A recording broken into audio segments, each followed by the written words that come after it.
This video is sponsored by Wanderlust. Hey there, my name is Tyler Harrington and welcome back to my YouTube channel. And I have been filming weddings for over 8 years. And one thing that I've learned over the years is that being able to nail your exposure really quickly in any scenario is super important.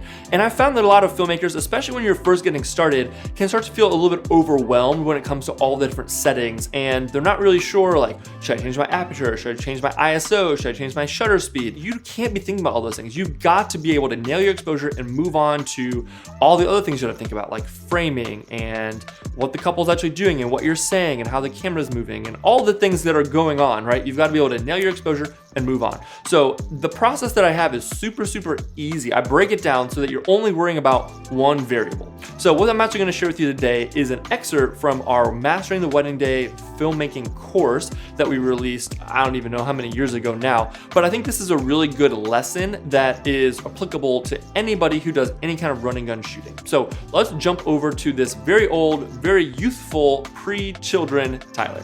So what does that mean? Well, let's start with a dark scenario. Okay, so it's a dark environment like a church or a reception, something where we don't have a lot of light.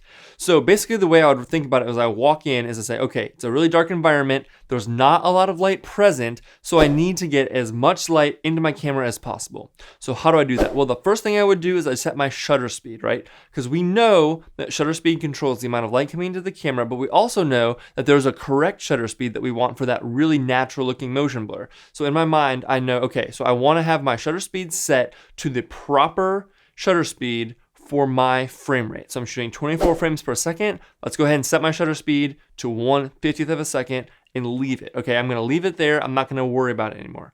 Perfect. Next, aperture. Okay, so we wanna let as much light coming into the camera as possible. We know that the wider the aperture, the bigger the hole, the more light that's coming into our camera, and it's a dark situation, so we need as much light into our camera as we can get. So let's open up our aperture as wide as we're willing to go.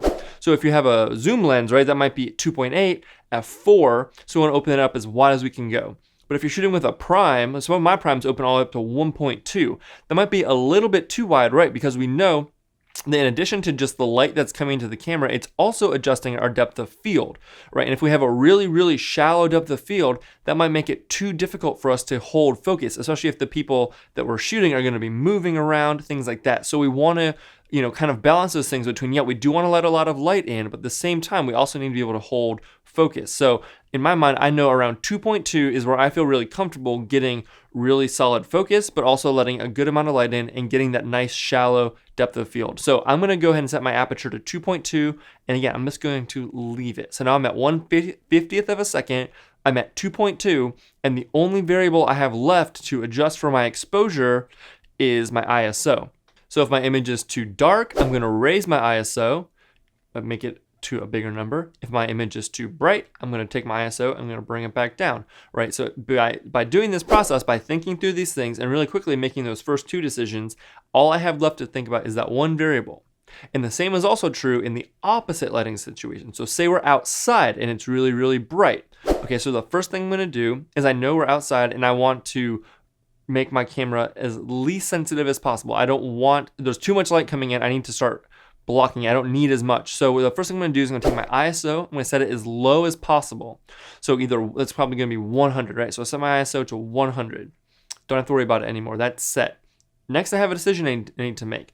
I can either adjust my aperture or just my shutter speed. Now, if I want the proper motion blur, I know I need to adjust my shutter speed, but then that's gonna give me a really high aperture in order to compensate. So if I were to set my shutter speed to 1/50th of a second, right, I know this in my mind, okay, I could leave that, but then I'd be adjusting my aperture and that'd be the only thing that would be adjusting the light coming in, which could be fine, but if I really want that shallow depth of field, then my aperture is gonna be really high. It's gonna be probably around f8, f10, somewhere in that range, and that's not gonna give me the look that I want. So I'm gonna decide, okay, actually, I wanna set my aperture to 2.8. I want a wide aperture to have that shallow depth of field. So I'm gonna have my ISO set to 100, my aperture set to 2.8, and then the only variable I have left at that point is my shutter speed. Now, technically, I'm gonna be breaking my shutter speed rule, but I've decided that I'd rather have that shallow depth of field than the proper amount of motion blur. So at that point, the only thing I need to worry about to adjust my exposure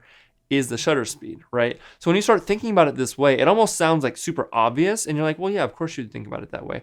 But I think that it doesn't necessarily come that way to everybody. Not everybody thinks about the whole process in this way. We've been outsourcing our wedding editing to Wanderlust for years, and it has by far been the best business decision we've ever made. For years, I fought the idea of outsourcing because every company I'd found up until that point had either been too expensive to be realistic, or they just didn't meet the quality expectations that I had for my films.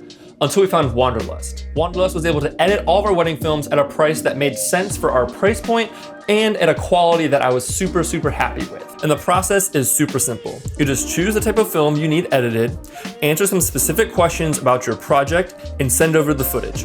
Everything is managed from a streamlined portal where you can chat with the Wanderlust team with any specific questions you might have, manage your revisions, and so on. Their turnaround times are quick, and they have never missed a deadline. If you feel like your editing backlog is holding you back from living your life or growing your business, you need to give Wanderlust a try. Thank you again to Wanderlust for sponsoring today's video. If you want to save $50 on your first edit with Wanderlust, simply click on the link in the description below and you can try them out to see what it's all about. All right, there you have it. Now, some of this may feel like a little bit of review depending on where you are on your filmmaking journey, but I really do think that having this really solid foundational understanding of how your camera works, what all the different elements of exposure do, can really make a big difference in the overall look and feel of your films beyond just having good or bad exposure. It really opens up your mind and your consciousness to think about all the other elements and be more focused and present with those things and not be worrying so much about all your different settings and stuff like that. So hopefully you find it helpful. If you have any questions, anything I missed, anything you want to know about, please leave a comment down below. I'd love to help you out with anything else.